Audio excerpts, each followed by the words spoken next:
ای اگر تو نگم در پدری همه نالد همی گیره بودن همه تو نکنوت نظر پدر یک بس سیاستی دولت خواهر سروس من است دشمن نکه خواهر وقتی که خاطر نمیکنم هر یک چیز نمیفهمین خواهر خاطر نمیکنم خواهر صبر کن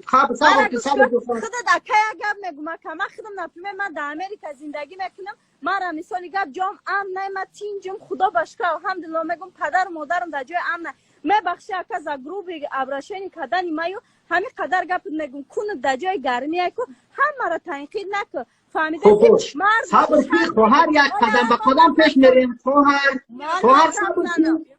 خواهر آرام باش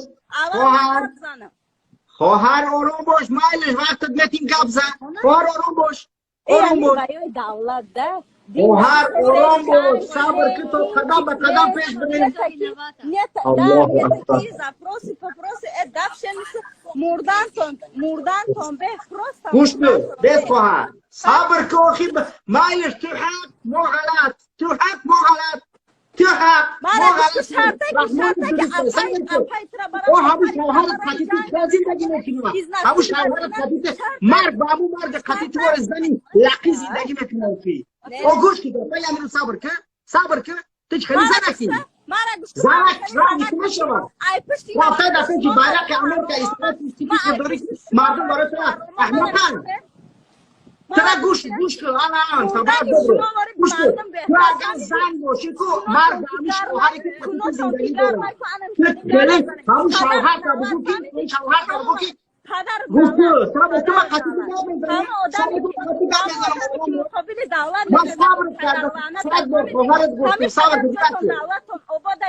شما ناشکر بنده شما همه مشکل شرطه که اپا خواهری ترا برم از نسیل وقت کنن در کچه پرته همون سوای جنگ همه شما در کم بود ایزانه نکشن کیز نسیل وقت کرد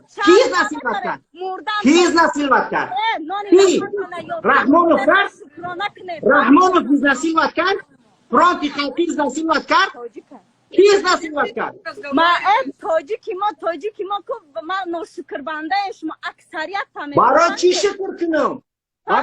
کنم شکر کنم که آزاده رهای تاجیکستان افلاکی کرده است شکر کنم که فرزند من در سوریه برام تجاوزش بکنم شکر کنم که دختر من در گلی لالان تجاوزش بکنم شکر کنم که رحمت دیگرین توشید پریزنده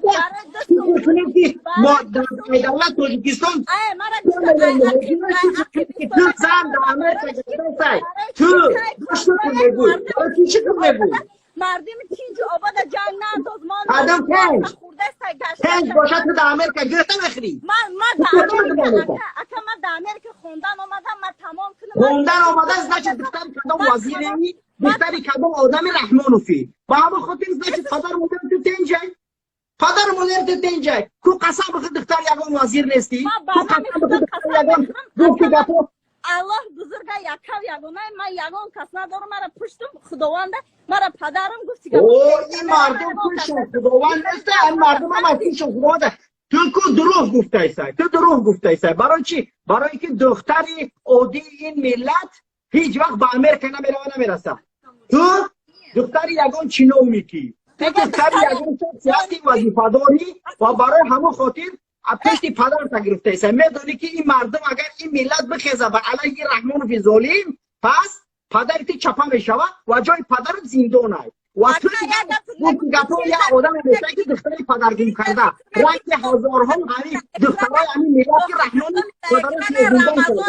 رنگ همین دخترایی که زنایی که رحمان شوهرش را زندان کرد پسرش را زندان کرده است اما جای پدرت میشه زندان برای هم کنه میفوره کدام تنجی گپ زده سای تنج باشه تو امریکا چیکار میکنی 72 میریم значит هازی ما تک اتا بیاین واقعی سلامت باشید آره 72 میره خدا حافظ نمیتونه دخترای وزیر دخترای همو آدمای رژیم رحمانو در امریکا میگردن و برای اینکه پدرشون از قدرت نروند